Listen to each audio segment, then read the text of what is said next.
There was a time when one kind of music decided what mattered. If a rock band changed its sound, culture followed. If it spoke out, people listened. If it disappeared, it left a silence that nothing else could fill. Today, that kind of power doesn't exist. Not just for rock, for anything. Rock music didn't suddenly fail, it didn't collapse overnight, and it wasn't replaced by a single genre. Something far bigger changed. And once it did, rock stopped being the center of culture forever. For most of the last century, rock music didn't just exist inside culture, it was culture. It shaped how people dressed, spoke, protested, and rebelled. It gave generations an identity, now and a voice. But today something feels different. Rock is still here, bands still tour, albums are still released, yet rock no longer feels like the center of anything.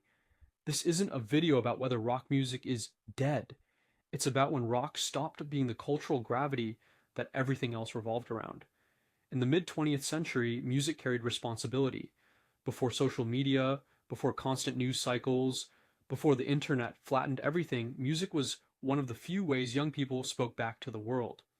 Rock became the loudest version of that voice. The Beatles didn't just top charts, they represented a generational shift. Bob Dylan proved popular music could be intellectual. Jimi Hendrix turned the guitar into a symbol of freedom. Rock didn't just reflect culture, it led it. By the 1970s and 80s, rock was no longer just rebellious, it was institutional. Record labels were built around rock bands. Radio stations depended on them. MTV revolved around them. Rock stars were expected to be larger than life, distant, dangerous, untouchable. And audiences wanted the myth. Rock wasn't just music anymore. It was storytelling on a massive scale. One of the most important reasons rock dominated for so long was the monoculture. There were limited radio stations, limited TV channels, limited voices shaping taste. Most people heard the same songs, watched the same videos, read the same magazines. When a rock band broke through, it broke through everywhere. Albums became events, tours became shared experiences. Rock thrived in this focused world. But that focus was fragile. Another reason rock held the center of culture was gatekeeping. A small number of people decided what mattered.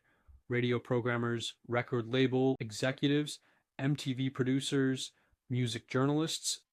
When they believed in a band, that belief became reality. This system had flaws, but it created concentration.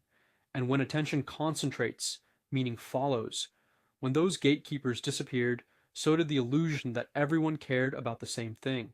The 1990s weren't just another era for rock. They were the final chapter of its unquestioned dominance. Nirvana didn't polish rock, they stripped it bare. Pearl Jam rejected fame while still dominating it. Alternative rock became mainstream without realizing the contradiction. Rock was still powerful, but something had shifted. Even at its peak, grunge felt like a reaction, not a future. Grunge is often remembered as a rebirth of rock. In reality, it was a conclusion. It dismantled excess, glamour, and mythology, and left nothing to replace them. Grunge rejected the rock star fantasy instead of reinventing it. Once that myth was gone, rock lost the illusion that it could be everything. After grunge, rock could still exist, but it could no longer dominate. The internet didn't arrive like a revolution, it arrived quietly. At first, it felt like freedom, but it slowly dismantled the systems rock depended on. Napster changed access, MP3s changed value, streaming changed attention. Rock had relied on shared experience. The internet replaced it with personalization. Before the internet, discovering music felt rare. You heard a song by accident. You waited for a video to come on. You borrowed a record from a friend. Scarcity made music feel important. The internet removed friction. Music became endless. Rock thrived on anticipation. The new world rewarded availability. Rock was built around albums. Albums were statements. Careers were arcs. Growth was slow. The digital era rewarded singles, speed, and constant output.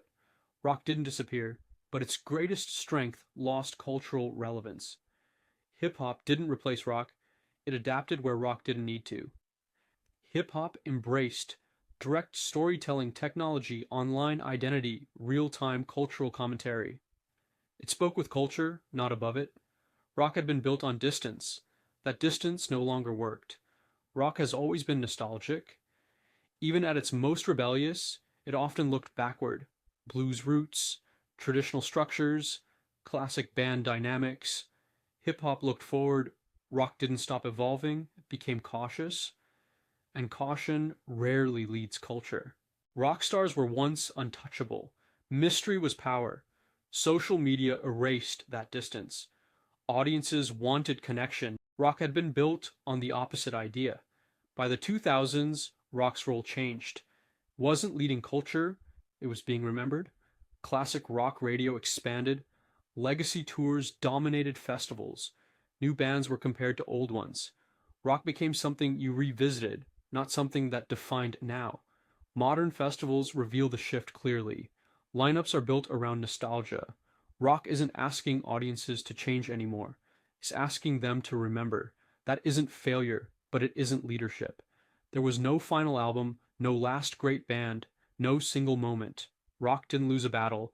The battlefield disappeared. Culture stopped having a center. Rock lost dominance, but it kept depth. It became a space for longevity, emotional complexity, artistic freedom. Rock stopped speaking for everyone, and maybe it never should have. For many people, this feels personal. Rock once offered identity, belonging, opposition. What we're mourning isn't rock. We're mourning shared culture. The real question isn't whether rock will return, it's whether anything can take that place again. Maybe culture no longer needs a center. Rock music didn't die. It became history, influence, and foundation. And sometimes that's more powerful than dominance. If you enjoy long-form stories about music and culture, consider subscribing to the Music Archive. There are many more stories like this to come.